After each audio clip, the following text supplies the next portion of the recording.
good morning, everyone. Legacy House here. Back at you. Okay, I want to say something very quickly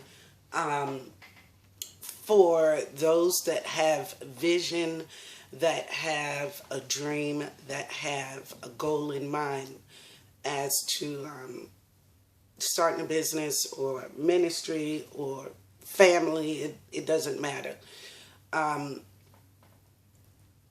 The key point that I want to talk about this morning, very quickly before my client arrives, is to don't be caught up in failing. At times we launch out in a business, we launch out in a marriage, we launch out in starting a family, taking a new job, or whatever it is, some type of change in our lives. It doesn't matter what area of your life it is. We kind of launch out there and we don't take in the fact that sometimes it's not that we fail, but things don't work according to our plan.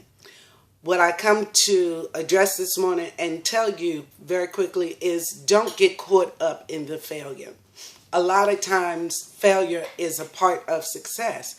So just because you planned it out this certain way and it didn't work according to that plan, go back to the drawing board or go back to God, because sometimes we launch out there and do things and God didn't tell us to do. Now, I don't want to put you in a box and say, oh, God ain't going to tell you to start a business because you might prosper and be rich. You know, come on.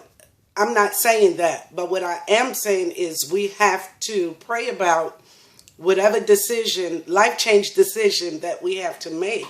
Because, with the counsel of God, God will establish things and He will give us wisdom in which direction to go and how to go about doing it. So sometimes we start out to do one thing and it don't actually turn out that way. Sometimes we start out to do another thing and it goes like tipsy-turvy. It's like completely not what we wanted.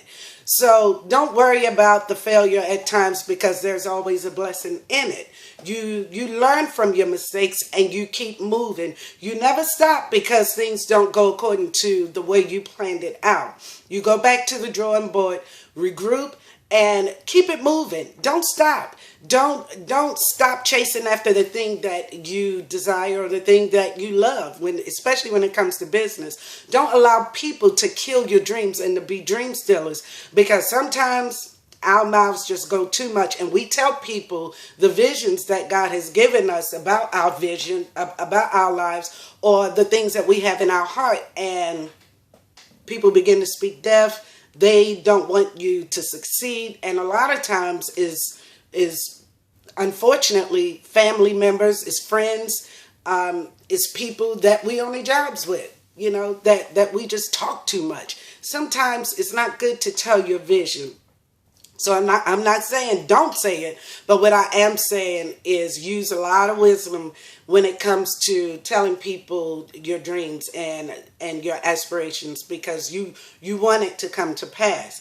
Now, because the tongue is a powerful weapon. It will kill and it will bring life. So be careful how you speak.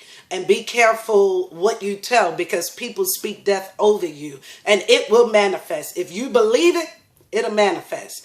No, I'm not trying to scare you this morning, but I am saying be very careful. You're able to accomplish your dream. You're able to do exactly what you want to do. And a lot of times in the process of doing exactly what you want to, it'll change.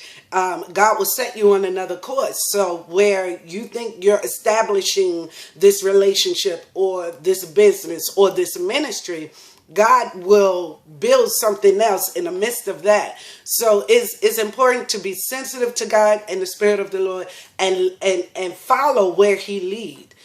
Sometimes we don't understand it, but hey, it's not for us to understand a lot of times. Shucks, Abraham didn't understand why God told him to kill Isaac.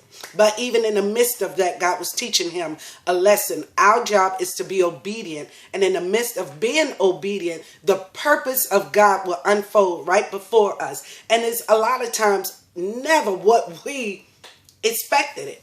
So, what I am saying, follow your dreams, follow your visions. Don't let people kill your dreams and kill your visions.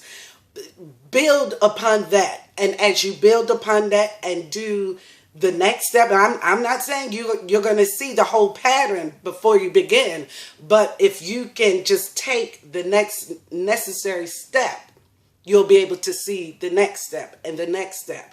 So if you want to start a business, first step, you need to have a business plan. You need to have some goals and how big do you want it. So you can't just say, oh, I want to open up a store or a salon or whatever, and you don't count up the costs, because it's going to cost you something. And you have to count up the cost, not just for the first month or two, but you have to count up that cost in increments.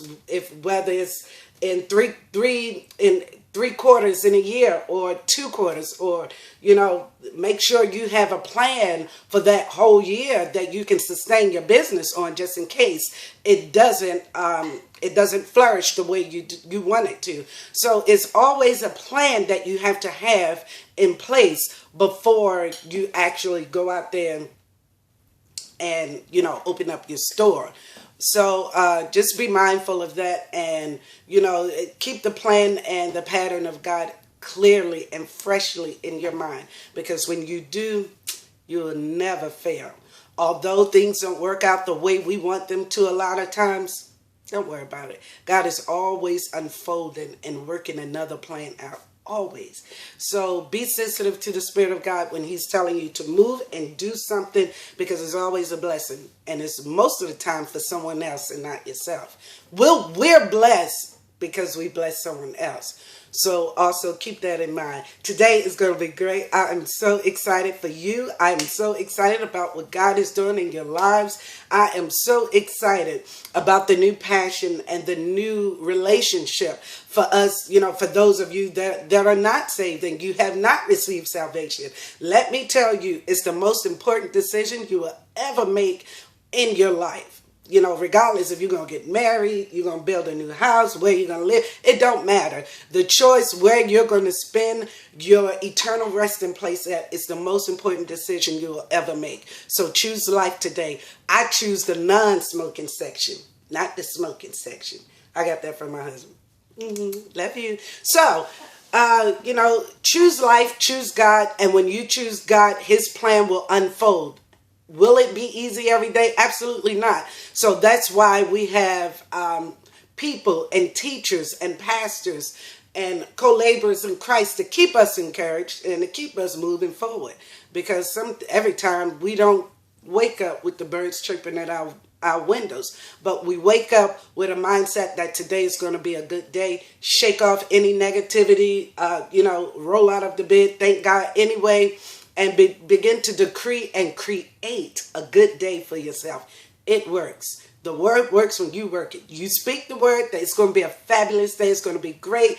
God is going to bless me on today, and He's going to allow me to bless someone else. So you speak that and decree that over your life every morning when you wake up, and it will be a good day. And even in the midst of bad choices or bad news, there's always an atmosphere that you can create. Even in the midst of the negative, there's always a positive reinforcement behind that negative.